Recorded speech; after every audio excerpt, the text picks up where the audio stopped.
Step 5, it says create the task data constant and set it to an empty array.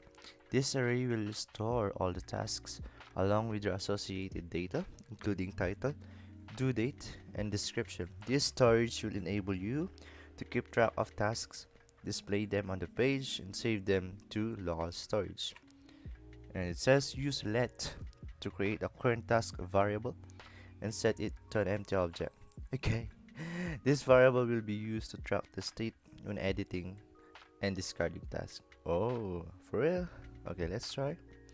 It says create a task data constant and set it to an empty array. Okay. Anyways, you just do what it says and set it to an empty array, and that should be this one.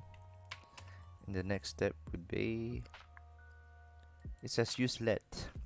Okay, let to create a current task variable. Let's name it current tasks as it says, and set it to an empty object. We do that by writing the curly brackets, and I guess we're done. Ooh,